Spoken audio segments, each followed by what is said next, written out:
With this, I can walk like a normal man. Get off me! And you're going to stand around all day watching you try to be normal when you never will be. I am normal. No, you're not. Once you realize that, that is when greatness will happen.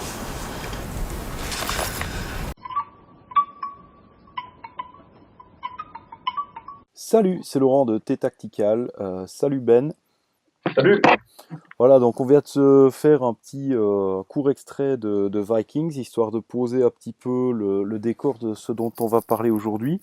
Là, on peut dire que c'est peut-être notre première vraie vidéo, puisque la dernière fois, on a passé plutôt notre temps à un petit peu se présenter, poser le décor, et finalement, on n'est pas vraiment rentré en profondeur dans un ou l'autre sujet.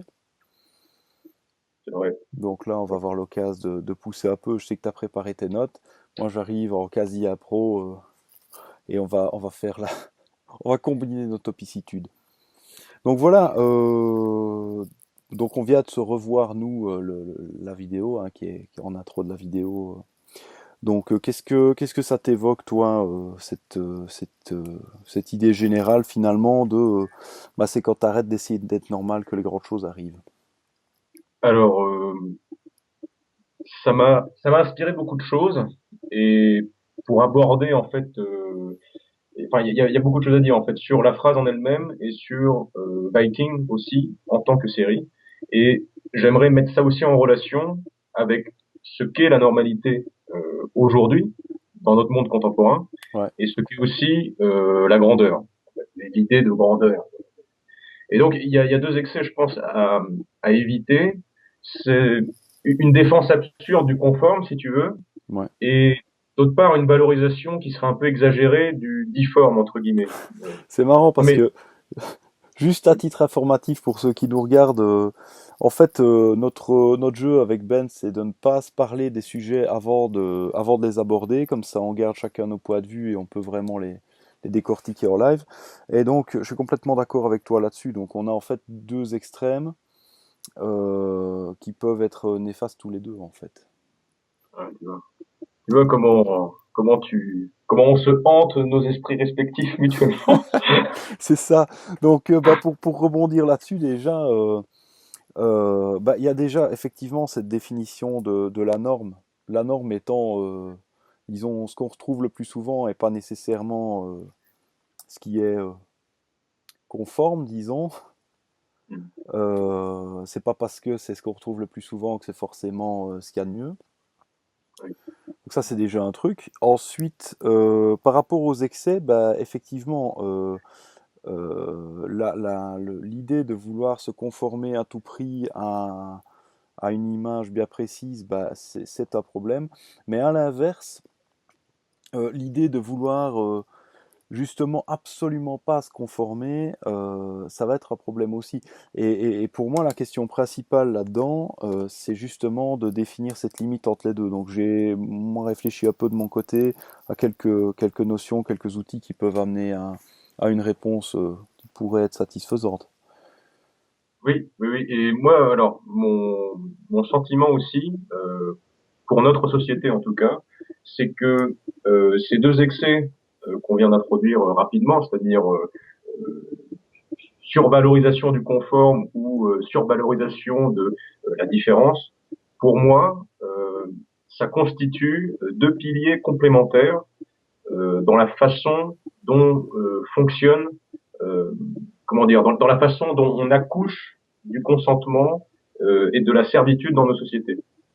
Ah bah, les Euh, deux cohabitent et finalement l'élément qu'on retrouve le moins c'est l'équilibre entre les deux, hein. C'est une oui, catastrophe actuellement. oui, Écoute, si tu veux des exemples, bon bah le conformisme à tout prix, il n'y a pas besoin d'en donner beaucoup d'exemples. C'est cette idée que tout le monde au final doit faire la même chose, doit être capable de faire la même chose, doit se ressembler et tout ça. Et à l'inverse, on se retrouve avec finalement cette idée dans certains milieux que ce qui doit devenir la norme, c'est qu'il n'y a absolument pas de norme. C'est-à-dire qu'on on le voit avec par exemple avec les social justice warriors pour le moment. L'idée c'est, ok, vous devez me reconnaître comme je suis, mais vous devez vous adapter à ce que moi je suis. La société dans son entièreté doit s'adapter à la différence de chacun, quelle qu'elle soit, et parfois, je dis bien parfois, si absurde soit-elle. Donc, on va vers les extrêmes de cette façon-là. Oui, ça c'est un point fondamental parce qu'en fait, euh, je me, je me souviens, c'est marrant ce que tu dis parce qu'en fait je me souviens bon c'est une anecdote que j'ai eue en cours. J'avais un prof d'économie politique, bon j'ai pas le cité, mais c'était un prof vraiment exceptionnel, mais c'était quelqu'un qui était assez politiquement incorrect. Enfin bon, c'était un keynésien classique si tu veux, mais il avait un style, il avait une façon de parler, il était passé par l'ENS, il avait un parcours assez brillant et il aimait bien voilà faire des blagues pas très sérieuses en cours. Et il y avait une fois en amphithéâtre une étudiante qui avait eu le malheur de dire une bêtise sur l'inflation et le prof avait sorti en plein amphithéâtre: ah mademoiselle, pour ce que vous venez de dire, on vous aurait tondu en 45. Il a sorti ça et je te jure, il y a eu un mouvement dans l'amphi, tu vois, une terreur. Et là, je me suis souvenu de ce qu'il a dit, ça m'a marqué. Je pense que ça me marquerait toute ma vie. Il a dit, ce qui est inquiétant, c'est que là, j'ai été ironique, sauf que l'ironie présuppose l'intelligence de celui qui l'écoute. Et là, il a dit, et là, vu votre réaction, je vois que vous êtes tous devenus des petits Big Brother et que vous vous contrôlez tous les uns les autres. Et il dit encore plus grave, si vous me filmez, si vous m'enregistrez en train de dire cela, je peux perdre mon travail. Ben, on en est arrivé au réflexe conditionné en fait, hein. C'est-à-dire que, et à l'autocensure, c'est-à-dire que tu n'attends même plus que quelqu'un de l'extérieur te dise, te fasse un reproche pour finalement te le faire toi-même avant même d'ouvrir la bouche, quoi. Oui. Et tu parlais des social justice warriors. Ce qui est frappant avec cela, c'est que il y a eu une diffusion de Big Brother dans la société, et on n'est plus tellement dans le modèle de l'État qui va écraser avec sa botte le visage du genre humain, mais en fait chacun s'écrase les uns et les autres, et chacun est un petit Big Brother. Chacun a complètement intériorisé l'ingénierie sociale. Et comme tu le disais, c'est un point fondamental parce que quand tu intériorises à l'excès la sensibilité d'autrui, cette intériorisation excessive en fait va piloter, va conduire tous tes comportements et tu vas avoir peur d'offenser en permanence. Et donc c'est une autocensure qui est très efficace pour maintenir les gens la tête baissée, pour qu'ils regardent leur pompe en permanence. Et donc c'est un esprit de docilité, un néoconformisme qui est vraiment affreux, quoi. Qu'est-ce qu'on s'emmerde dans une société pareille, quoi. Bah écoute, là on s'éloigne un peu dans une certaine On mesure, s'éloigne un peu. mais j'avais encore un truc, justement, tu m'y fais penser, je ne sais plus où j'ai entendu ça, mais c'était un mec qui disait, bah il y a encore quelques années, on pouvait entre amis se faire des blagues quasi racistes en fait, tu vois, dire ouais, et toi, tu sais, un peu à la, je sais pas si t'as vu Gran Torino, tu vois. Oui, oui, oui, oui. Ah, tu vois, Oui. espèce de Polac de merde, machin, bon, ce genre de truc. Et finalement, le mec disait, bah, là, personne s'offensait, tout le monde en prenait pour son grade, chacun à sa façon. Et puis finalement, on pouvait rire de ces choses-là comme de n'importe quoi d'autre. Et ça détendait tout le monde en fait.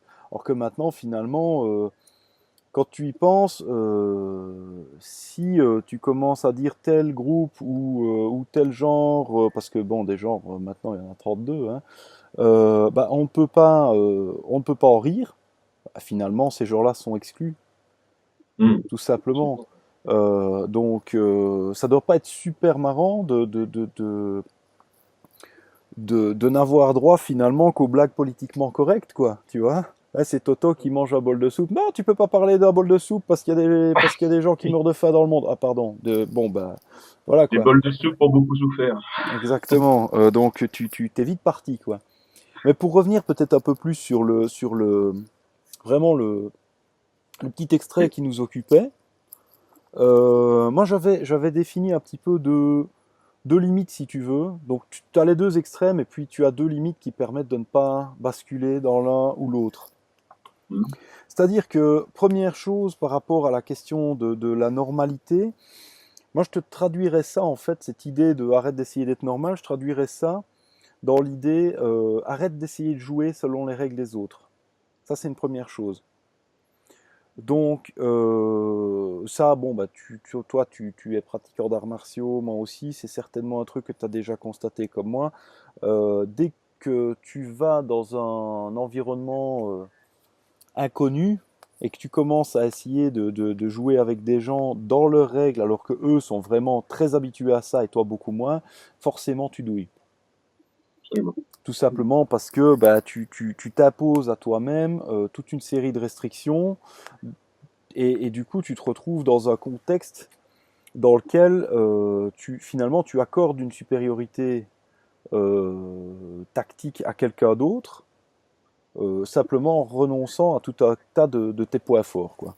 Donc moi je te dirais, cette idée de être normal, finalement, c'est jouer selon les règles des autres, ou les règles globales de la société, on pourrait dire. Et pour moi, il y a deux limites.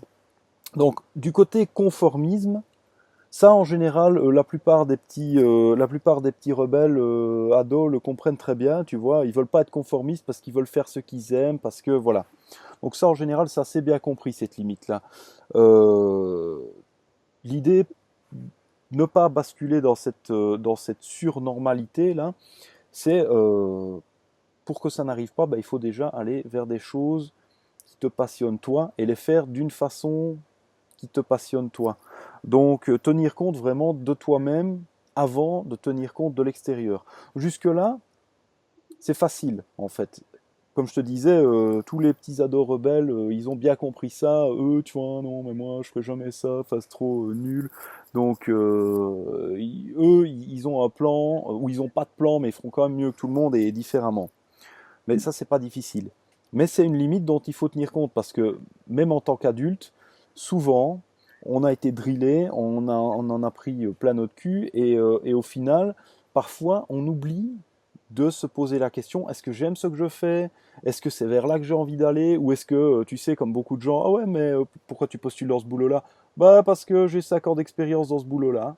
Ah ouais, et tu peux pas faire autre chose? Ah bah non, j'ai 5 ans d'expérience dans ce boulot-là. Mais je déteste ça depuis le début. Ouais, ben voilà quoi. C'est bon, je dis pas que c'est facile, hein, mais il faut de temps à autre s'arrêter, se poser un peu la question est-ce que j'aime ce que je fais et éviter de basculer dans ce côté je fais ce qu'on attend de moi et pas ce que moi j'attends de moi, alors que c'est quand même la base. Deuxième marque, et là c'est beaucoup plus désagréable et difficile à comprendre pour beaucoup de gens. euh, c'est très tentant de se dire ouais, moi je veux pas être normal. Je veux pas me plier, me conformer aux règles, je suis trop un anticonformiste, hein. D'ailleurs, pour ceux qui connaissent, tu peux pas être un anticonformiste si tu bois pas de café. Donc, c'est très facile de se dire je veux pas être normal. Déjà, faire tout le contraire de la norme, finalement, c'est quand même être victime de la norme, puisque si la norme fait un truc, on est obligé de faire le contraire. Donc, l'anticonformisme primaire, ça ne marche pas. La liberté, c'est ce qu'il y a de plus dur. Donc deuxième limite dont je parlais, c'est l'efficacité pour moi. C'est-à-dire que, ok, on veut faire ce qu'on aime, on veut pas faire comme les autres, on veut pas se faire avoir par les règles des autres. Ok, ok, ok pour tout ça. Mais à une seule condition, c'est qu'il faut que ça fonctionne.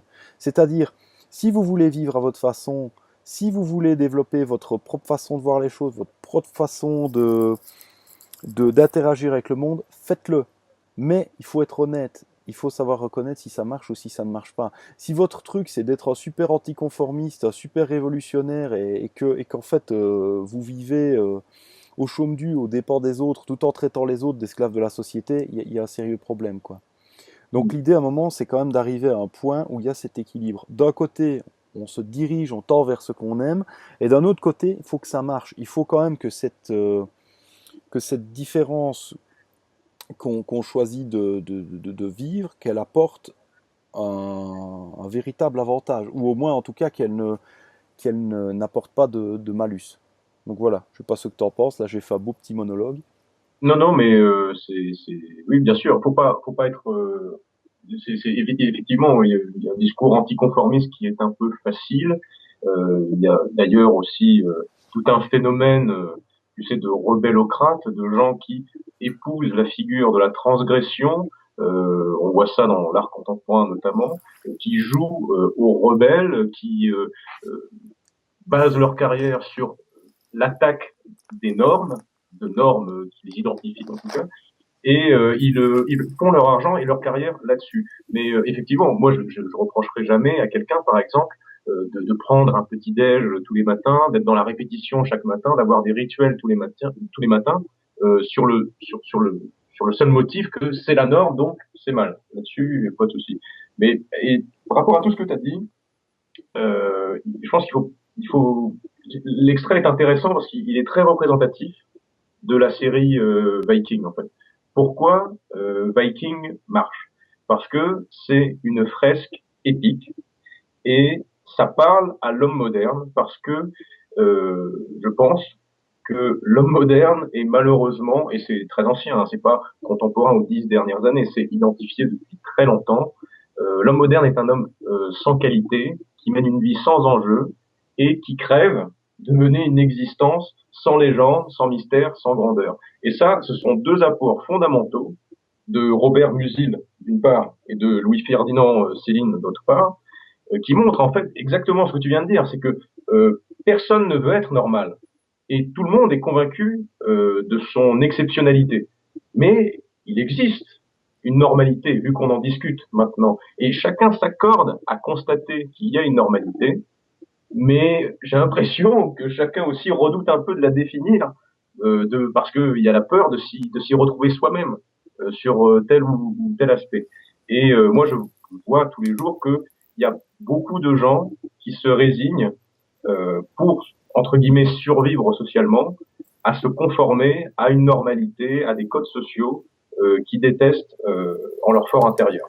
Écoute, Et bon, oui, bon, je vais tu pas faire monologue. tu m'évoques beaucoup de trucs. Non, mais j'ai eu le mien, donc c'est normal que t'aies le tien aussi. Mais là, je boue. Donc, écoute, j'aurais tendance à te dire, effectivement, au-delà du côté valeur, là, on va faire gueuler tout le monde hein, si on continue comme ça, mais je m'en fous, j'y vais. L'idée que j'ajouterais même à ce que tu as dit, c'est un peu l'idée de la masculinité. C'est que, justement, il y a cette notion dans cette série, cette notion d'aventure, de risque, et ceux qui ont toujours cherché l'aventure et le risque au cours de l'histoire, c'est quand même essentiellement les mecs, même s'il y a des femmes qui ont eu des places très importantes. Et d'ailleurs, la série, pour ça, je trouve, est assez bien faite, parce que on n'est pas dans une série ultra macho, je pense. Mais enfin, il y en a toujours qui vont pouvoir dire, oui, mais la parité n'est pas respectée entre les personnages. Enfin, hein. Donc, où est-ce que j'allais avec ça? Oui, donc ça c'est un truc qui manque clairement dans la vie moderne, c'est-à-dire que dans le bouquin de Jack Donovan, la voix virile, il fait tout un passage là-dessus où il explique que finalement, à force de vivre dans du papier bulle, dans tu sais, du truc d'emballage pour ne pas être abîmé, d'avoir des gilets de sauvetage, des barrières de sécurité et toutes sortes de trucs partout, ben, on n'en peut plus en fait de vivre sans risque, et que finalement on se retrouve à faire des trucs comme conduire une moto juste parce que on a la tronche au vent et que on peut prendre un peu de risque de cette façon-là, mais que ça reste une pâle imitation de ce que nos ancêtres faisaient, quoi. Donc en plus de ça, ça me fait penser aussi à beaucoup de tendances qu'on a actuellement. Actuellement, on se dirige vers un petit côté comme ça. On aime bien faire des activités qui ont un petit côté un petit peu dangereux, tout en ne sortant pas vraiment des sentiers battus. Donc, enfin, je pense là tout de suite, par exemple, au CrossFit. Alors, c'est marrant parce qu'il y a un côté militaire, il y a un côté on se donne à fond. Bon, les mecs, c'est des bêtes hein, physiquement. Mais ce qui est marrant, c'est que bon, bah, on peut très bien lever du poids dans une salle et aller courir sans pour autant porter un porte-plaque et ce genre de truc. Et pourtant, les gens se dirigent vers ça. Pourquoi? Bah, c'est un petit peu l'effet Vikings aussi, quoi, je pense. C'est pas tout de faire de l'exercice physique. c'est cool, ça fait du bien de le faire dans des conditions rustiques, ça fait du bien de pouvoir d'avoir ce risque de se blesser, de se casser la gueule et que ça n'aille pas parce qu'on a voulu sauter sur un tas de palettes et que ça n'a pas été, et puis d'avoir le tibia raclé le lendemain, de se dire putain ça m'a fait mal mais quand même je suis cool. De pouvoir, à la place de juste faire des tractions dans une salle en short avec du chauffage, de pouvoir aller se faire un parcours d'obstacles dans la boue dégueulasse, une Spartan Race ou n'importe quoi du même genre, et de pouvoir retrouver un petit peu à travers ça un contact un petit peu plus authentique à la vie, quoi. Malheureusement, ben, on est obligé finalement de passer par des simulations parce qu'on n'a plus tellement d'occasions de vraiment vivre ça. Je veux dire, quand on va se friter aux arts martiaux, on se fait prendre pour des débiles profonds par pas mal de gens. Mais en réalité, c'est essentiel de retourner au contact de la réalité de cette façon-là. C'est vraiment essentiel de pouvoir se dire, ouais, voilà, c'est peut-être que pendant 1 heure, mais je vais aller fighter avec des mecs, et si je suis pas vigilant, je vais avoir mal. C'est quelque chose, ça peut paraître complètement fou, mais c'est quelque chose de nécessaire. Et je pense que le succès de ce type de série et de ce type d'activité repose essentiellement là-dessus, sur cette notion de risque. Oui, oui, et puis moi je pense qu'il y a une formule qui résume bien notre problème, c'est une formule de Debord, et il dit tout ce qui était directement vécu s'est éloigné dans une représentation. Et bizarrement, avec Viking, on y est aussi quelque part, parce que moi On est en tout dans cas une série, on personnellement, regarde la série. absolument. Et moi, ce qui me plaît aussi dans une série, de façon générale, et pas Viking particulièrement, mais c'est de m'identifier à des personnages et je vais les observer dans leur déboire. Ils vont vivre, ils vont aimer, ils vont ressentir, ils vont parfois même mourir, mais ils font tout ça à notre place, si tu veux.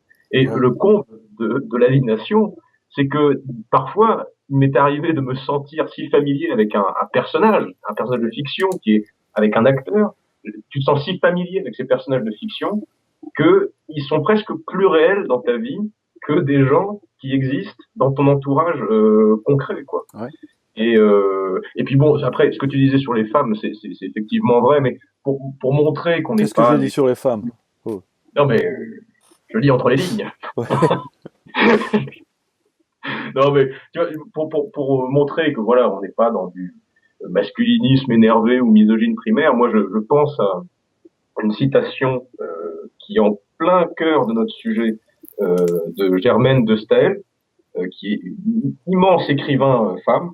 Et alors j'espère ne pas massacrer la citation parce que j'ai pas pris le temps de la noter, mais je crois que la citation exacte c'est tout ce que l'homme a fait de grand, il le doit au sentiment douloureux de l'incomplet de sa destinée. Donc ça peut être un bon conseil, ce sentiment douloureux de l'incomplet de notre destinée. C'est à partir du moment qu'on est bizarrement incomplet et donc en devenir, qu'on peut caresser, espérer caresser la grandeur. Mais bon, après, il reste à définir Tu ce sais, qui fait que ça cette me fait grandeur. penser à une phrase de quelqu'un que j'ai bien connu et qui nous regarde peut-être, et qui se reconnaîtra, qui disait que le désir naît du manque. Et que finalement, c'est de cette... enfin, ce que ça m'évoque, ce que tu me dis, c'est que c'est justement le fait d'être incomplet qui va te donner cette passion d'avancer. Parce que finalement, si t'es bien, si t'es cool dans ton confort et dans ta... quel que soit le type de confort dont on parle, bah, t'as pas grand-chose à faire, quoi. Dans toute aventure héroïque, la première chose qui arrive au héros, c'est la problématique. Il se fait sortir de son canapé, péter la tronche à coups de poing, et ensuite on lui dit tiens, va dans ton aventure. Je veux dire, c'est le schéma classique dans la littérature. Oui. Et c'est un petit peu ça l'idée en fait. Et puis j'avais oublié de réagir là-dessus, mais on a parlé vite fait de la normalité tout à l'heure. Alors tu vas me dire si tu es d'accord, mais je pense que ça rejoint ce que tu développais. Moi, je vois la normalité avant tout comme une sécrétion historique en fait. Tu vois, c'est-à-dire que chaque société en fait va produire son propre rapport à la normalité, et je pense que l'histoire joue un rôle central là-dedans, car l'histoire permet d'offrir une certaine façon pour une société de se raconter des histoires et de se regarder dans une sorte de miroir en fait. Et je pense que ça varie aussi en fonction des intérêts de nos maîtres, hein, de nos gouvernements. Et il y a cette importance aussi dans la façon dont la normalité se sécrète dans une société, c'est cette importance de la narration historique. C'est-à-dire comment une société va dépasser toutes ces contradictions dans un récit construit et qui va lui permettre de survivre face aux enjeux qui l'attendent. Et peut-être qu'on peut aussi inclure dans l'idée de rupture de normalité une certaine faillite aujourd'hui de l'histoire officielle. Bon, Bah justement, je suis assez d'accord avec toi sur un peu tout, hein, mais en réalité, cette normalité, je pense que son rôle quasiment biologique, disons, à la base, c'est de proposer aux individus une solution qui, quand elle est appliquée au plus grand nombre, a la meilleure efficacité.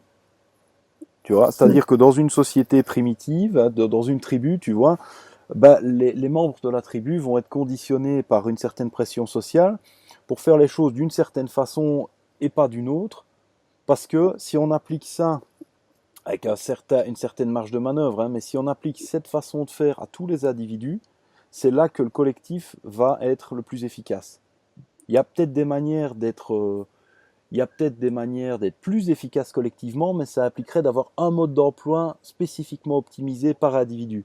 Et ici, je dirais que cette idée de normalité, c'est le mode d'emploi global le plus efficace qu'on puisse trouver. Évidemment, ça ne correspond pas parfaitement à tout le monde, mais c'est ce qui correspond le mieux à tout le monde dans son ensemble. Ça ne correspond pas à chacun, mais ça correspond un peu à tout le monde.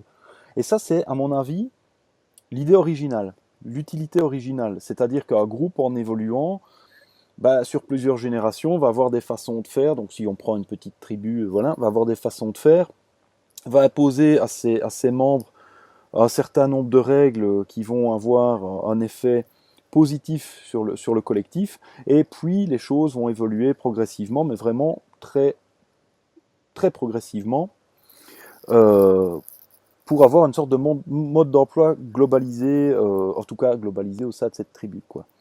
Le problème de nos jours, c'est que la transition, elle s'est faite, comme tu en parlais, finalement, vers l'utilisation de cette norme par des gens qui nous gouvernent d'une manière ou d'une autre, hein, parce que ça peut être les gouvernants au sens strict, comme ça peut être par exemple le marketing. Donc, tu sais, si on veut te vendre du shampoing, on va quand même t'inventer un ou l'autre truc pour te faire acheter du shampoing et te faire croire que si tu n'achètes pas ce shampoing-là, ça va pas aller, ou que si tu l'achètes, ça va mieux aller, quoi. Donc, à ce moment-là, le problème, c'est que cette idée de norme, à la place d'être quelque chose qui est globalement positif, va être quelque chose qui est détourné, et un outil très puissant comme la pression sociale, ça fait beaucoup de dégâts quand c'est détourné. Donc, on arrive à des résultats qui sont parfois complètement délirants.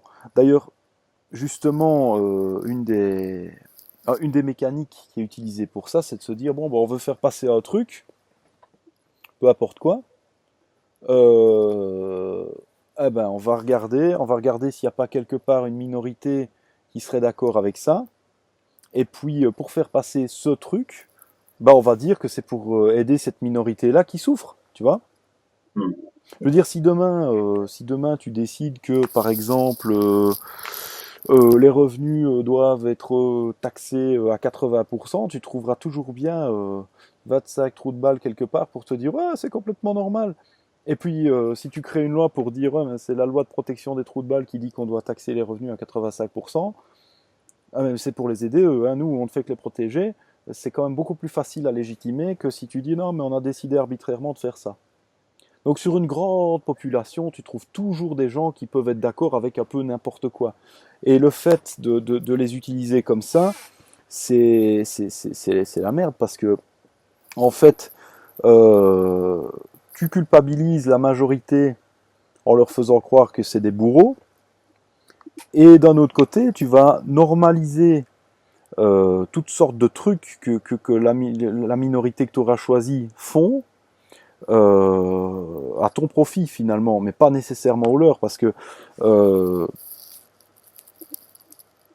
je veux dire, si je te donne un exemple, si tu veux, un moment, pour une raison ou une autre, favoriser le fait de glander, bah, tu trouveras toujours des gens pour être vachement d'accord avec ça, tu vois. Maintenant, c'est pas en normalisant ce comportement-là que tu vas les rendre plus heureux, tu vois. Sur le moment, peut-être, mais sur le long terme, non. Donc c'est comme ça qu'on s'est retrouvé avec de gros problèmes à certains endroits, parce qu'on a favorisé, on a poussé les gens vers le chômage à une époque, on a poussé les gens vers faire plein de sortes de trucs, je ne vais pas rentrer dans les détails, et puis au final, maintenant, 20 ans après, on se reprend le retour de flamme, parce que c'était des décisions qui étaient prises sur le moment, histoire d'arriver à des objectifs euh, qui étaient, euh, qui étaient temporaires, qui étaient ponctuels à ce moment-là, et finalement, c'était pas du tout bon pour le long terme, quoi. Donc voilà, détournement de cette idée de normalité, et justement, on se sert un peu de la différence pour faire encore plus du normal, et un normal qui est négatif. Alors, je voudrais réagir là-dessus en, comment dire, en m'appuyant sur les travaux d'un monsieur qui s'appelait Michel Kluska et qui est un auteur marxiste que je trouve très intéressant, même si c'est pas tout à fait ma sensibilité. Il a fait des travaux qui sont pour moi importants. Et pour ça, je voudrais d'abord partir de la base. Comme on l'a dit, nous avons nos sens, notre vécu, et notre existence immédiate est sollicitée en permanence par le monde extérieur, le monde tout court dans lequel nous vivons, que ce soit par la publicité, le marketing, l'injonction politique, l'injonction des autres, et puis nos sens sont en ébullition permanente par le goût, par la vue, etc. Et cela donne particulièrement aujourd'hui, je pense, à chacun l'illusion d'être un flocon de neige, quelqu'un de spécial, et ça fait que chacun d'entre nous, comment dire, par une sorte de narcissisme curieux, en fait, se penche dans la maîtrise complète de sa propre destinée. Et on voit tout à fait ça avec, par exemple, Uber et l'ubérisation. On nous vend une pseudo-méritocratie qui n'en est pas une, où chacun devient son petit patron, comme si c'était une libération, alors que ce n'est rien de tel. Et ça, vraiment, je pense que c'est le ciment de la servitude. Stéphane Molineux utilise l'expression de bétail humain, et je crois que c'est tout à fait ça, en fait. L'idée, c'est de faire croire au bétail humain qu'il est libre, maître de sa destinée, et qu'il est surtout spécial. Voilà.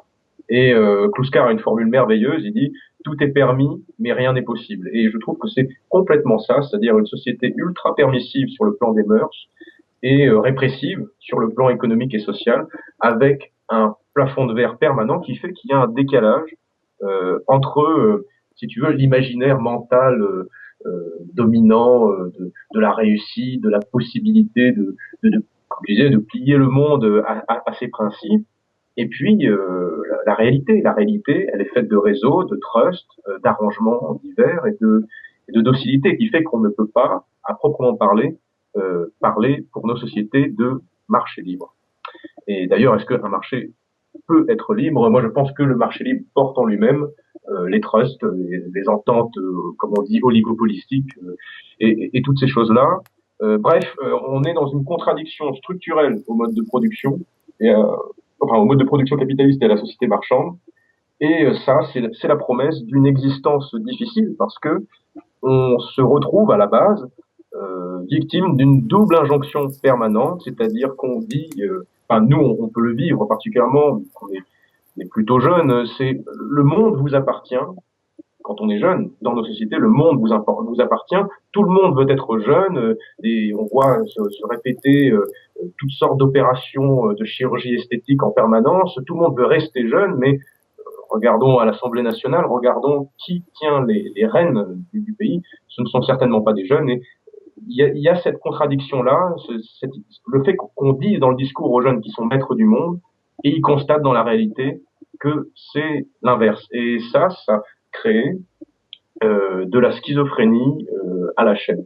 Et du coup, ça, pour recentrer sur notre sujet aussi, nous vivons dans une société dont le fonctionnement, structurellement parlant, hein, le fonctionnement même de la société marchande tue et noie toute idée de grandeur. Voilà.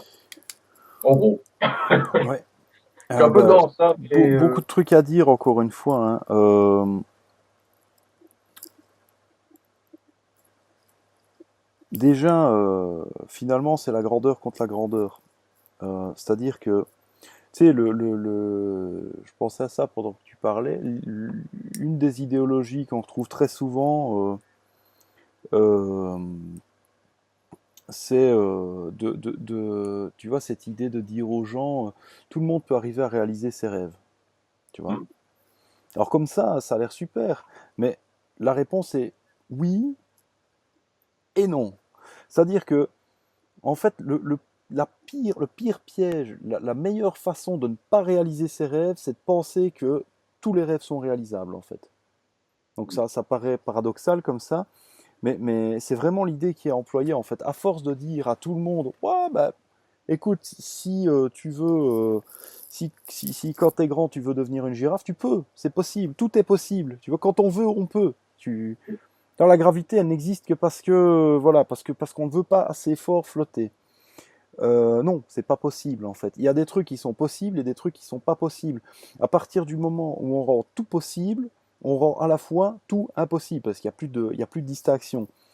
L'exemple est le suivant en fait. Si je devais vraiment mieux expliquer ça, à partir du moment où on dit aux gens réaliser vos rêves est possible, il suffit de le vouloir très fort. Bah, en réalité, pour prendre un exemple courant, je prendrais le concept de richesse en fait. C'est-à-dire que si j'arrive et que je te vends une idée dans laquelle je dis bon bah écoute, ta vie ça va être tu vas te lever le matin, tu vas aller bosser, mais tu vas bosser quand même, tu vas bosser sur des projets sur des projets qui t'intéressent, mais tu vas bosser dur, hein. Tu vas bosser dur et tu vas bosser toute la journée. Et puis le soir, tu seras bien fatigué. Par contre, tu mangeras bien, tu ne manqueras pas de quoi que ce soit, mais tu vas pas gagner des millions. Mais ta vie sera intéressante, mais tu vas bosser. Tu vois. Si j'arrive avec ça, hein, est-ce que tu crois qu'il y a beaucoup de gens qui vont me dire ouais, ok, je signe? à vrai dire, j'en sais rien. Honnêtement, je peux déjà dire non. Peut-être les gens qui nous écoutent, il y en a qui vont se dire ouais putain bien sûr je signe. Moi, enfin personnellement, si tu me dis écoute tu vas devoir bosser dur, mais je te promets que tu t'intéresseras toujours à ce que tu fais. Oui. Et en plus, tu manqueras de rien, mais bon, tu vas pas devenir super riche, mais tu manqueras de rien. Bah, premier truc que je me dis, c'est putain, si effectivement je trouve quelque chose à faire qui m'intéresse tellement que le matin j'ai envie de me lever pour aller le faire, bah go, tu vois. Mais la majorité des gens raisonnent pas comme ça. La majorité des gens, ils sont nourris ils sont nourris au rêve de grandeur extrême. Ils sont nourris à la télé-réalité, ils sont nourris à tout est possible, machin, tu sais, la pub loto, je crois que c'est chez nous, hein, 100% des gagnants ont joué. Alors présenté comme ça, c'est joli, tu vois. Mais bon, c'est pas si simple, quoi. Donc ils sont tellement nourris à cette idée de richesse, tu vois, moi ce que je veux, c'est je veux un bateau de 50 mètres et je veux vivre comme dans les clips et je veux que ma vie ce soit des vacances.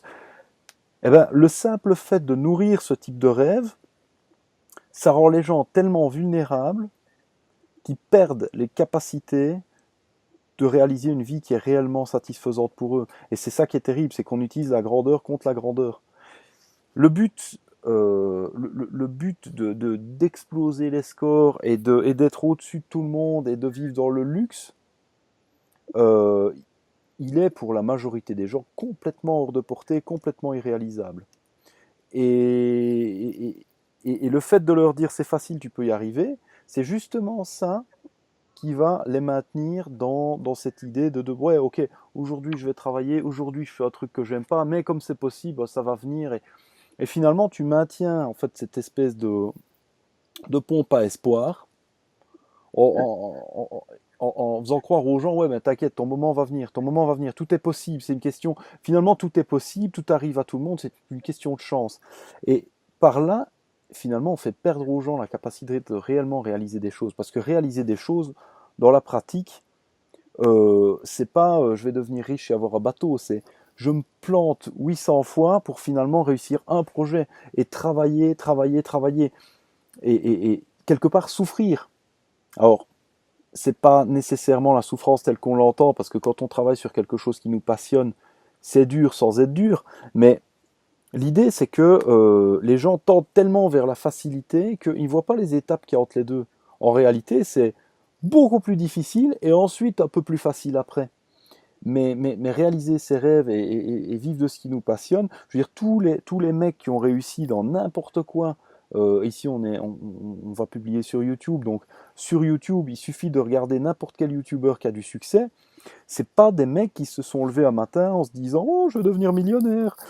C'est des mecs qui ont produit, qui ont souvent travaillé beaucoup plus que s'ils avaient fait autre chose, et c'est pas gagné pour la cause, quoi. Et un YouTuber, on est encore dans un schéma qui permet de réaliser certaines choses avec une difficulté relative, mais pas extrême. Je veux dire, essayer de construire un empire immobilier, c'est encore autre chose, quoi.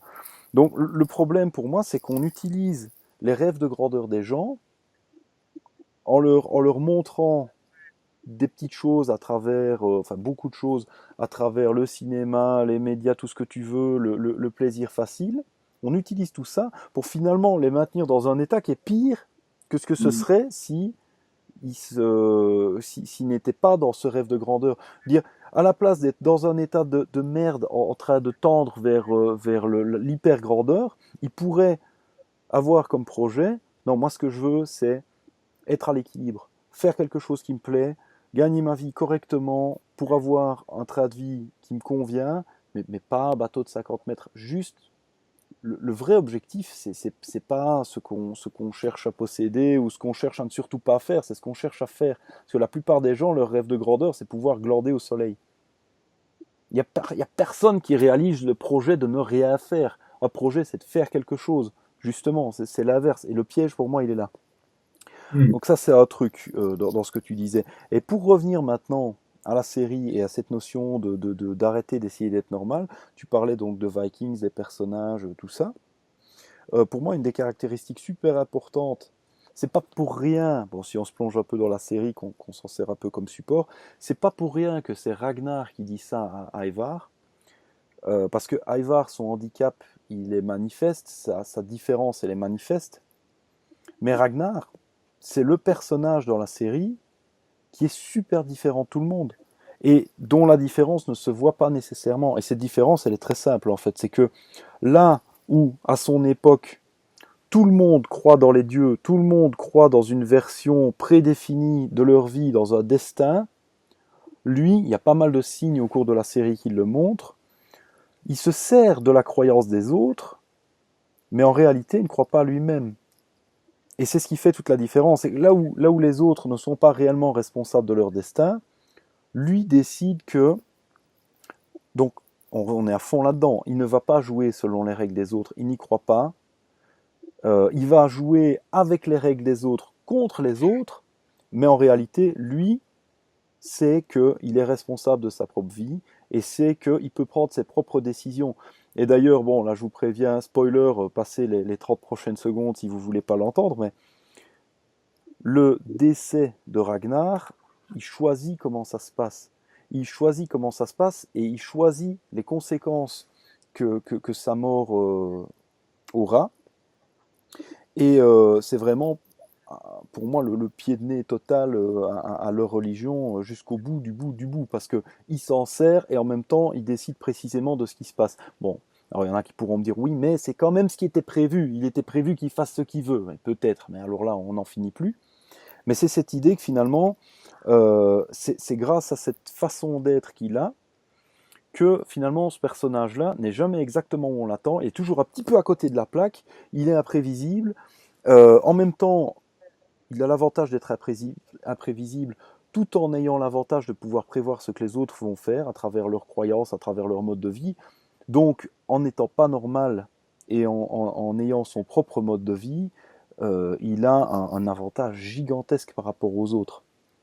Et, pas oublier, c'est le point dont je parlais avant, il rencontre une grande efficacité avec son mode opératoire à lui. Donc c'est pas juste un rebelle qui décide que ça devrait se passer comme lui il veut et que tout le monde devrait reconnaître sa différence. Il travaille à ce que sa façon de faire fonctionne. Sa façon de faire lui donne un avantage et il s'en sert. Donc c'est pas la même chose que de juste dire oh non moi je veux ça et tout le monde devrait se plier parce que je mérite bien ça parce que je suis un flocon de neige unique et merveilleux. Donc voilà. Oui, oui. Ah, moi, la scène qui m'avait scotché, c'est dans la saison d'avant, en fait, où il y a la prise de Paris, et il fait croire qu'il est mort, il sort du cercueil. Là, c'est vraiment l'imprévisibilité totale du personnage qui en glisse comme il faut. Mais c'est, en fait, la phrase que Ragnar dit à son fils, c'est un peu la même que celle de Sénèque. En fait. Sénèque, il avait dit, quand je t'aurai désappris à espérer, je t'apprendrai à vouloir. Donc, c'est l'idée que il y a une contradiction fondamentale entre l'espérance et la volonté. Que quand tu espères quelque chose, en fait, tu te projettes. L'espérance est une projection dans l'avenir, et donc on pourrait dire d'une certaine manière que c'est un peu une certaine forme d'insulte à l'exigence de vivre l'instant présent. Alors, après, il faut pas non plus être dans le présent, le présentisme Présent complet, maladif. sans aucune projection. Mais je pense qu'il y a cet enjeu de la volonté qui est très important à souligner, malgré tous les déterminismes qui existent et avec lesquels nous devons composer. Et je voulais juste peut-être réintroduire un peu tout ce que tu disais avant, qui était très juste, je suis d'accord avec l'esprit général. Euh, je me souviens d'une chose qui m'avait frappé quand j'étais à Turin. J'ai eu la chance de vivre pendant un an. Euh, un jour, je rentrais chez moi et j'ai vu écrit sur un mur, je ne sais pas par qui, c'était marqué Naci, consumi, muori. Ça veut dire né, consomme, meurt. Et ça, c'est très frappant. C'est vraiment notre monde en fait. C'est tu nais, tu consommes, tu travailles, bon avec le salariat, c'est une forme, c'est une vaste blague. Hein, je connais très peu de gens qui font vraiment un métier où ils ont de la liberté, où ils s'intéressent. C'est vrai que il y a une contrainte au travail. Il y a une contrainte au travail et le salariat, c'est vraiment enfin, ça a été dit par quantité d'auteurs, mais c'est vraiment une forme sublimée de l'esclavage. Si on définit l'esclavage comme étant la contrainte au travail, parce que moi, je regarde autour de moi, la plupart des gens travaillent pour survivre. Hein. Ils ne travaillent pas fondamentalement parce que leur job les intéresse. Et puis, on a tendance à considérer les hommes aussi comme des forces de production avant de s'intéresser à leur humanité profonde. Ouais, Et juste une parenthèse, juste pour rebondir 2 secondes, la plupart des gens considèrent le travail, l'emploi comme un mal nécessaire. Ça, il faut changer ça, à mon avis. C'est le jour, justement, où on arrête de se résigner à cette idée de ouais, bah, la vie, c'est souffrir et il faut. Et qu'on commence à utiliser cette souffrance à bon escient. Donc, à la place de se dire juste, bah, c'est un mal nécessaire, je dois avoir mal pour pouvoir continuer à survivre, se dire, bon, bah, quitte à avoir mal, quitte à faire des efforts, quitte à me lever tôt, autant me lever tôt pour quelque chose qui m'intéresse et pour réaliser quelque chose. Donc ça, c'est une notion importante, c'est de sortir de cette idée de mal nécessaire, parce qu'on se la fait rentrer profond aussi. Mais je t'en prie, continue. oui, oui, mais là-dessus, je pense qu'il y a encore, il y a, comment dire, ça, je pense que c'est comment dire, la face émergée de l'iceberg, et que si on va plus profondément, je pense que notre problème aussi, c'est que lorsque l'on parvient à satisfaire un désir, il y a toujours une étrange amertume qui en ressort. Il y a vraiment un décalage, souvent, hein, entre ce que les hommes fantasment et puis voilà, l'assouvissement concret de ce qu'il fantasme. Ouais. Et moi, je trouve que quand on assouvit un projet, quand il se termine, il y a un décalage Mais qu'on peut appeler de l'ennui, tu vois. quand il se Et, termine, il meurt. et c'est ça, c'est ça. Et C'est donc ça, ça c'est ton désir meurt à la seconde où il est satisfait. Donc, bon, c'est un peu tragique. Et bon, d'ailleurs sur la question, oui, ça aussi c'est quelque chose que je reproche beaucoup à notre époque, c'est de comment dire, de d'évincer complètement le tragique de l'équation en permanence. Moi, je comprends pas comment il peut y avoir de beauté ou d'esthétique sans tragique. Mais bon, c'est autre chose. Mais bon, c'est vrai que, comme tu disais, voilà, le désir meurt au moment même où il est assouvi. Et soit en fait, tu rentres dans un processus d'accumulation de désirs encore plus grands, soit tu vas dénier l'ennui par la distraction et par le divertissement, et là il y a toute une industrie à analyser autour, ou soit tu te remets en question et tu essaies de comprendre quelles sont les racines de cet ennui. Et en ce qui me concerne, c'est vrai que avec tout le côté, avec toutes les névroses personnelles que ça peut, comment dire, comporter, j'aime travailler, j'aime bien les projets enthousiasmants, intéressants qui me demandent de me remettre en question. Peut-être que ce sont parfois des occasions pour ne pas se regarder en face et dans l'inactivité absolue.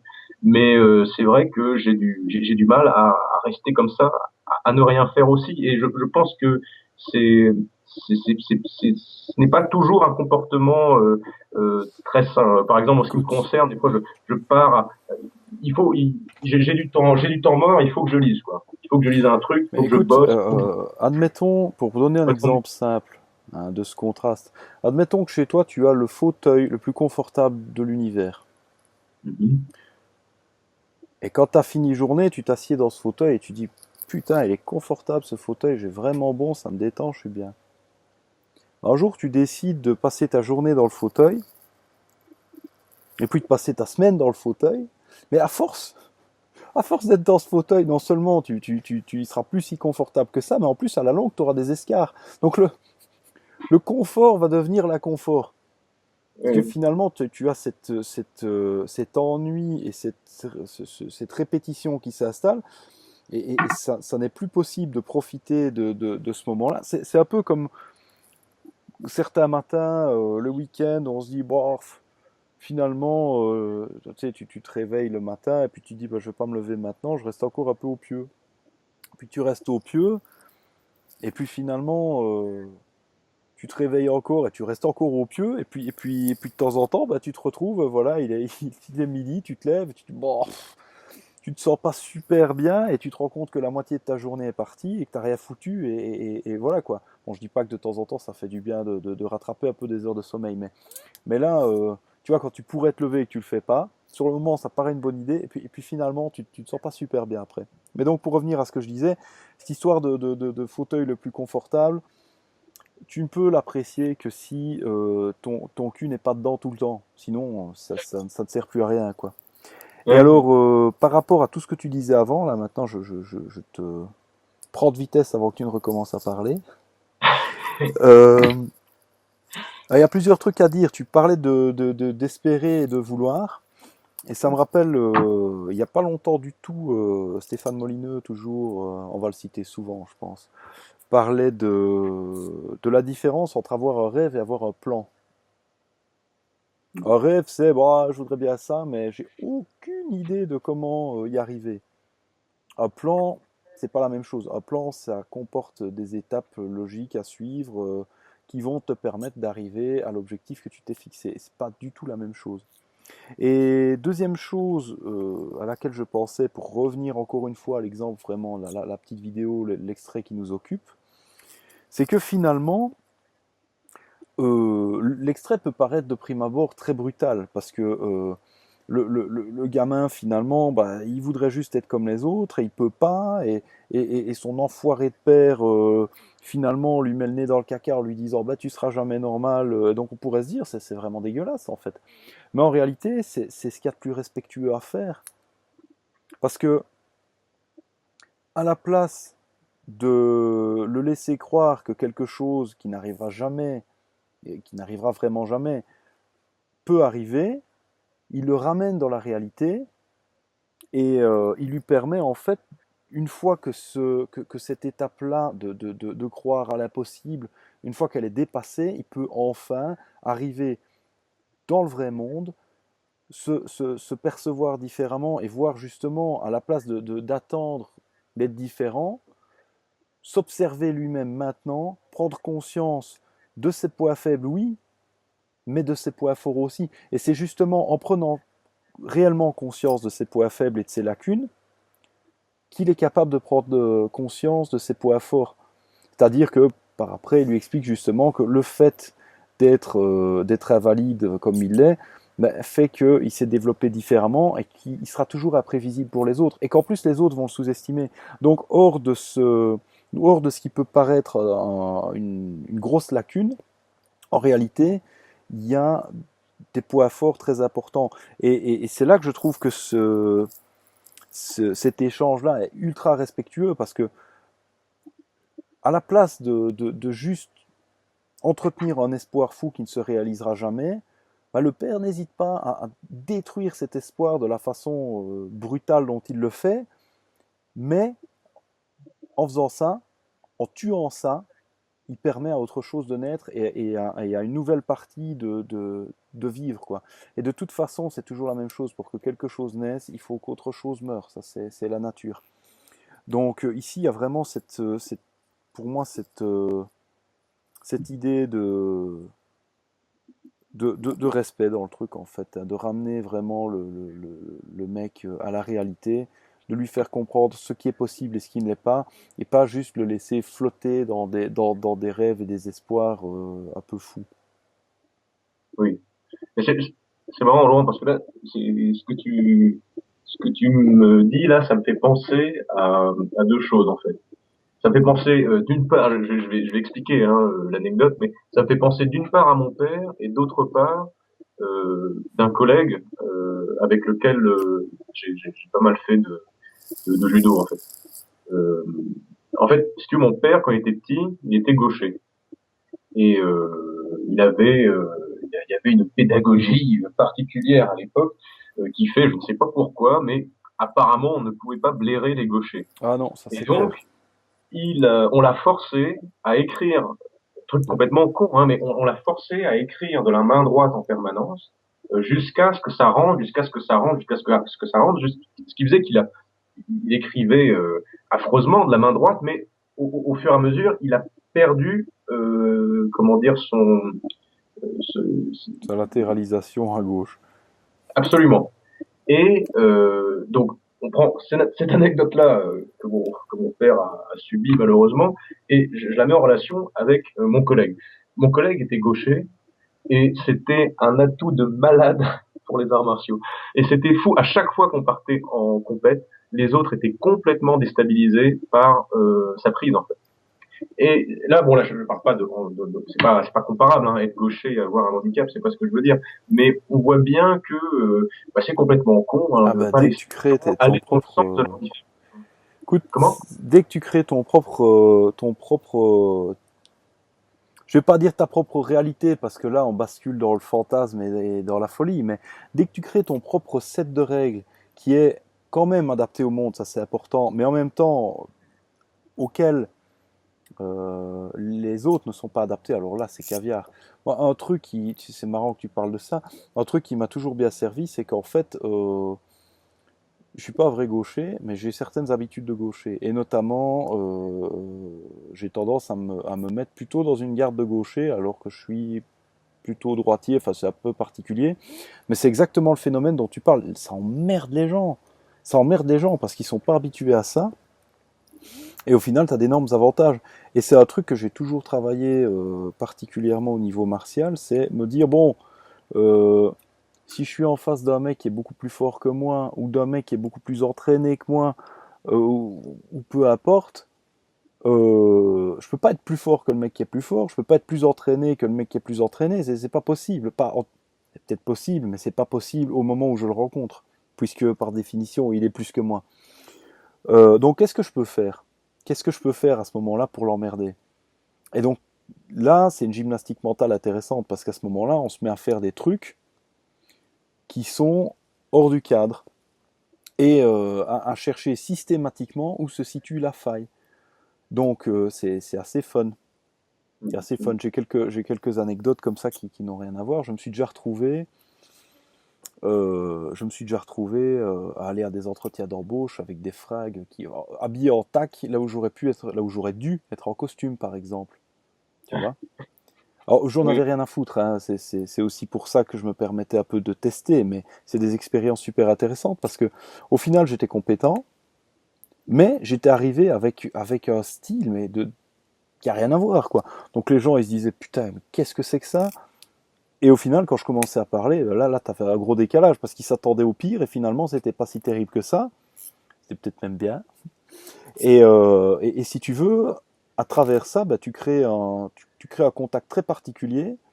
Là où les 10 autres mecs qui attendent et qui ont stressé à mort et dont la mère a fait leur nœud de cravate la veille, ils vont pas laisser une trace particulièrement mémorable. Et toi, oui.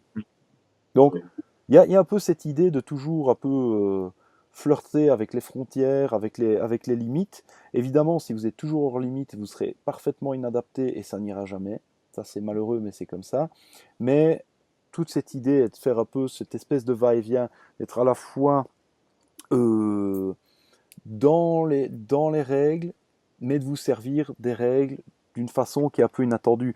Dans tout ce qui est, pour ceux qui nous suivent, tout ce qui est jeu de cartes et autres trucs du genre, il y a vraiment ce qu'on appelle le metagame. Et c'est un petit peu ça. C'est, vous allez prendre des éléments du jeu et vous allez les détourner de leur usage premier. Vous êtes toujours en train de respecter les règles du jeu, donc fondamentalement, vous ne trichez pas, mais ça vous permet de faire des trucs qui n'étaient pas tout à fait prévus comme ça, qui ne sont pas interdits non plus, et qui vous donnent un gros avantage.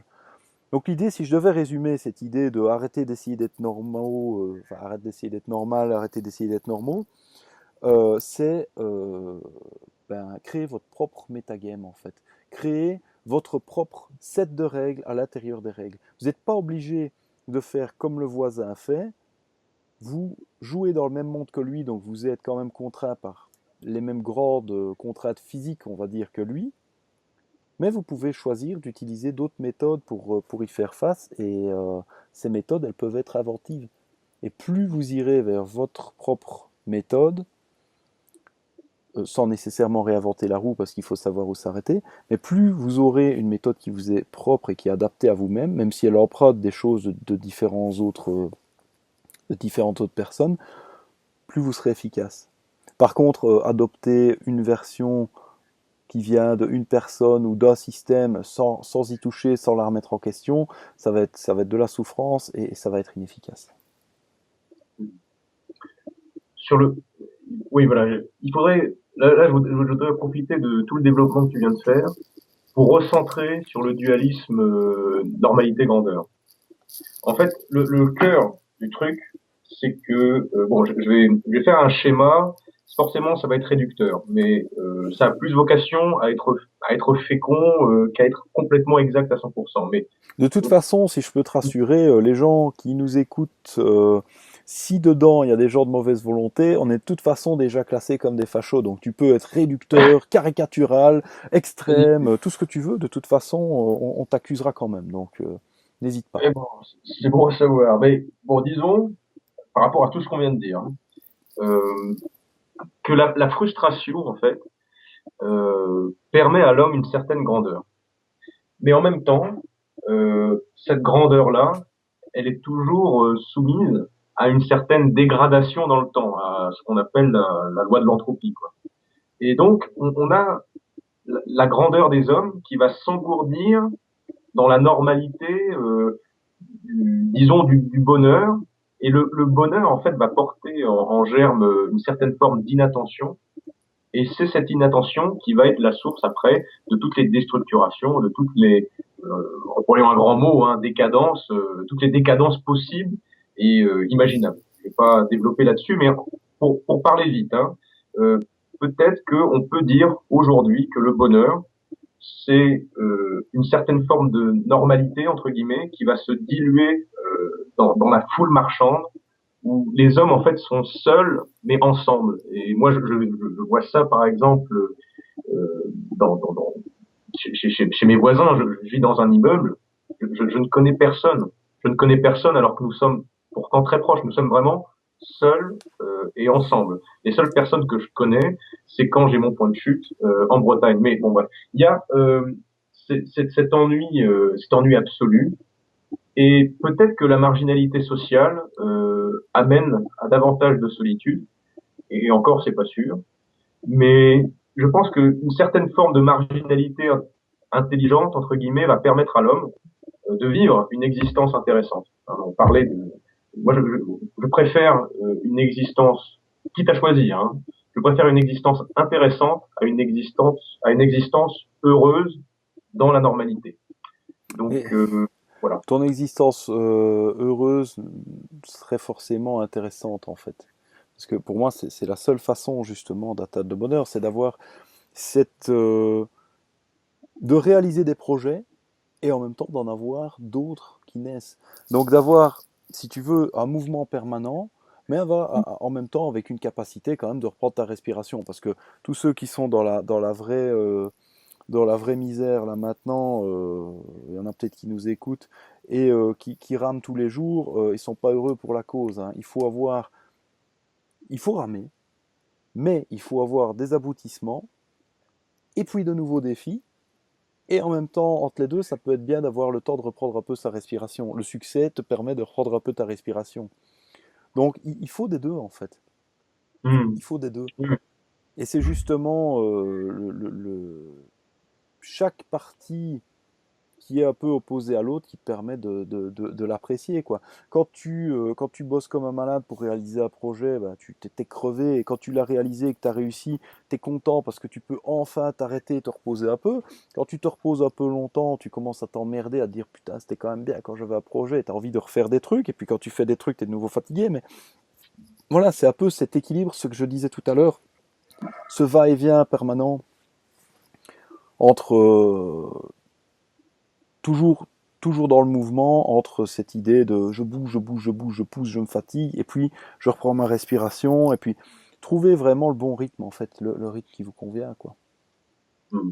Et le plus difficile, d'ailleurs, les gens qui souffrent le plus que je connais, euh, psychiquement en tout cas, c'est des gens qui ne savent pas du tout ce qu'ils veulent faire. Quand tu sais pas ce que tu veux faire, là, t'es dans la merde. Parce que là, tu n'as pas ce moteur qui te pousse à te dire ouais, ok, même si c'est dur maintenant, et même si je fais pas tout à fait ce que je veux maintenant, je sais que en quelques étapes je peux arriver là et faire ça, et je tends vers ce point à l'horizon, donc j'ai quand même une direction. Quand tu sais pas ce que tu veux faire, tu erres comme ça, tu cherches, il y a des trucs qui te plaisent un peu mais sans plus, et puis tu abandonnes, tu passes à autre chose, et tu te retrouves dans une espèce de trajectoire un peu chaotique, mais tu n'as pas cette énergie qui te pousse, et ça c'est très dur à vivre. J'en connais quelques-uns comme ça, c'est un truc qui a tendance à être fréquent pour le moment, et c'est pas évident, quoi. Il y a beaucoup de souffrance aujourd'hui. Je pense qu'il y a une perte de sens. Il y a un gros sentiment de vide que t'as bien montré. Et moi, je pense que, alors, une solution possible. Hein, je dis pas qu'elle va fonctionner partout, tout le temps, mais avec tout le monde. Mais je pense que de grandes choses peuvent nous arriver quand on se décide enfin à, comment dire. Je suis une sorte de misanthrope repenti, si tu veux, et j'ai trouvé beaucoup de plaisir à fréquenter autrui et comment dire à fréquenter autrui dans son intelligence en fait, à fréquenter la pensée des autres et pour y confronter ce que je pensais moi. Et je pense que dans la lecture, même pas seulement dans la lecture, hein, vous n'êtes pas obligé de lire, c'est pas nécessaire pour quelqu'un d'intelligent, hein, mais c'est pas ce que je veux dire. Mais en tout cas dans l'échange et dans le contact aux autres, bah ça permet vraiment de se consoler du monde dans lequel on vit. Et moi, je pense que quand viendra ma dernière heure, et j'espère que ce sera dans très très longtemps, moi, ce qui me restera en tout cas, c'est les amitiés que j'ai choisies, les fraternités que je me suis construit, et une ambition peut-être un peu naïve, mais bon, qui est là, c'est de à chaque instant de me dire bon, bah, je vais essayer d'apporter un peu plus de bien que de mal quand je vais rentrer dans la vie de quelqu'un. Être plus une source de joie que de destruction. Bon, bref, c'est peut-être une philosophie un peu nunuche, mais bon, c'est Non, mais la c'est mienne en tout cool. cas. Tu sais, l'échange bienveillant avec les gens, c'est quand même plutôt un bel objectif, hein. Y a pas, je crois qu'il n'y a pas de problème avec ça, hein. Mm. Euh, mais Mm. en t'écoutant, je pensais encore à autre chose. Euh, Finalement, dans cette question de normalité, tout ça, il y a aussi une espèce de peur de peur d'être rejeté, en fait, de peur d'être seul, alors qu'en fait, on s'enferme dans la solitude tout seul. Je voulais prendre l'exemple, allez, il y en a des flopés, des grands guerriers dans l'histoire, mais allez, prenons les samouraïs par exemple. Une de leurs grandes caractéristiques et qui faisait que c'était des super bons guerriers, c'est qu'ils n'avaient pas peur de la mort. Et je pense que c'est quelque chose qu'on peut transposer philosophiquement euh, dans la vie de tous les jours. Putain, l'échec, c'est une des composantes essentielles du succès en fait. Il n'y a personne qui se lève le matin et qui se dit putain, je ferais bien un truc et puis hop là, un succès. Ça n'existe pas. Ça n'existe pas. Ou alors c'est de la chance et ça, c'est pas un succès si c'est de la chance. Donc, l'échec, c'est une composante essentielle du succès. Y a vraiment cette idée que être vraiment nul à chier à quelque chose, c'est quand même la première étape pour être excellent à cette chose. C'est vraiment super important. Si vous êtes jamais nul à chier, vous serez jamais bon. Ouais, vous serez Mm. peut-être un peu mieux que nul à chier, mais quand on commence quelque chose qu'on ne sait vraiment pas faire, on est forcément mauvais. Il faut accepter d'être mauvais pour pouvoir un jour devenir bon. Parce que si la première fois que j'étais allé au karaté, je m'étais dit putain, c'est vraiment dur, d'ailleurs c'est de la merde, j'y retourne pas, ben j'y serais jamais retourné. Et ainsi de suite pour tous les autres trucs que j'ai fait. Toi, c'est la même chose. Si à chaque difficulté, on se disait ouais, non, mais j'y arrive pas du premier coup, donc non, on ferait jamais rien. Donc l'idée, c'est d'accepter cette idée que l'échec, c'est quelque chose qui va arriver. C'est quelque chose qui va arriver. C'est pas quelque chose qui peut arriver, c'est quelque chose qui va arriver. Et la réussite, elle arrive après des échecs. Et il faut accepter qu'il puisse y avoir des échecs. Si on n'échoue pas, on ne réussit jamais. Ça, c'est certain. Donc, ne pas échouer, c'est vraiment qu'on n'a jamais rien fait, quoi. Donc, il y a un peu cette idée, à un moment, il faut arrêter de juste avoir peur. Alors, ça ne veut pas dire faites n'importe quoi, larguez votre boulot, terrez-vous à l'étranger avec 500 euros dans votre poche, hein. Il faut se calmer, à un moment, il faut rester réaliste, bien qu'il y en a qui sont capables de le faire. Mais ça veut dire apprenez à prendre quand même un petit peu de risque dans votre vie tous les jours. Parlez aux gens autour de vous, contactez des gens pour leur proposer des projets ou n'importe quoi. Là, je vous donne un scoop. Il y a eu une époque où Pierrot, je ne connaissais pas, et puis Pierrot San Giorgio, et puis un jour je l'ai contacté, et puis il m'a répondu, puis on s'est vu, puis on a papoté, et puis on a monté des stages ensemble, on a fait des trucs, et tout ça a démarré parce qu'un jour je me suis dit, putain, ça fout la trouille quand même, ce mec est un auteur super connu, mais je vais le contacter. Là, si je ne l'avais pas fait, je ne l'aurais pas fait, et voilà. Donc, et il y a des tonnes et des tonnes et des tonnes d'histoires comme ça qui me sont arrivées, et des tonnes et des tonnes et des tonnes d'échecs et de coups, je me suis senti ridicule parce que on peut pas réussir à tous les coups, mais il faut y aller, il faut essayer. Donc moi, si je peux dire un truc vraiment important à ce niveau-là, c'est un moment, il faut juste arrêter, arrêter d'avoir peur du ridicule, arrêter d'avoir peur de se planter. Euh, Tout en ne jouant pas trop gros non plus, hein. Jouez pas sur un coup de bluff toute votre vie. Apprenez à prendre des risques qui sont mesurés.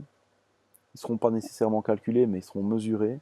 Et vous verrez qu'il y a beaucoup plus de bénéfices que dans la sécurité. C'est comme le mec qui est à une fête, qui voit une fille qui lui plaît bien et qui se dit ah, j'irais bien la draguer, mais elle pourrait me dire non. S'il n'y va pas parce qu'elle pourrait dire non, ce qui est certain, c'est qu'elle ne dira jamais oui, parce qu'elle aura même jamais l'occasion de savoir qu'il est intéressé. Donc, à un moment, vaut peut-être mieux quand même se planter que de ne rien faire. Parce que Absolument.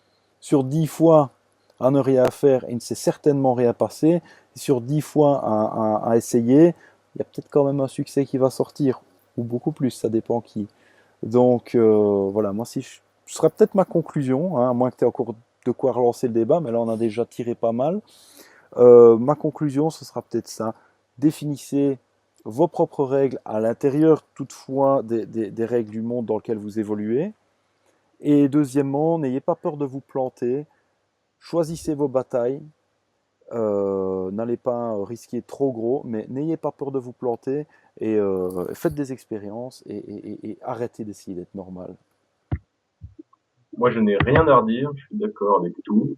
Et si tu me permets, je voudrais juste citer, je l'ai pris en note pour préparer cette vidéo, mais pour ma conclusion, moi, je voudrais lire un court passage d'un poème de Gérard de Nerval sur la gloire, et je voudrais si Vas-y, tu, fais-toi plaisir, hein, bah, alors, t'es chez je, toi. Hein. je le lis, alors, je l'ai mis où? Alors là, euh, Nerval écrit, alors c'est à la fin de son poème, il écrit: Si la vie est si courte et nous paraît un songe, la gloire est éternelle et n'est pas un mensonge. Car sans doute il est beau d'arracher à l'oubli un nom qui, sans honneur, serait enseveli, de pouvoir dire au temps: Je brave ton empire, respecte dans ton cours mes lauriers et ma lyre, je suis de tes fureurs l'impassible témoin, toute ma gloire est là, tu n'iras pas plus loin. Donc il y a quelque chose de touchant dans cette vision qu'a Nerval de la gloire, et je me permettais de la partager et ça me servira de conclusion. Voilà. Ouais, et voilà, ça va. J'invite les gens à y réfléchir parce que là, il y a du boulot. Pour revenir sur le plan bien terrestre, ceci est un nouveau format. Si vous êtes toujours là, c'est que ça vous a plu. N'hésitez pas à partager la vidéo. N'hésitez pas à nous laisser un petit pouce en l'air et surtout, faites-nous part de vos commentaires parce qu'on a ouvert un paquet de portes. Il y a place pour du débat. Il y aura d'autres épisodes. On va y aller à fond. On va voir un peu ce que ça donne, mais c'est moi en tout cas c'est un format que j'aime beaucoup et avec Ben, je pense que on s'amuse bien. Donc n'hésitez pas à nous soutenir, n'hésitez pas à vous abonner, des pouces en l'air, tout ça. Et voilà, donc Ben, je te dis à bientôt. C'était un plaisir. Hein. Eh ben moi aussi, comme toujours. Et puis, L'exercice est nouveau, mais c'est enthousiasmant. ah mais tu vas t'habituer parce que c'est pas la dernière fois. Super. Voilà, Bon bah salut à tout le monde, merci de nous avoir écoutés pour ceux qui nous ont écoutés. Et puis bah à une voilà. prochaine. Pas mieux. Salut à tout le monde et merci de nous avoir écoutés. Ciao, ciao.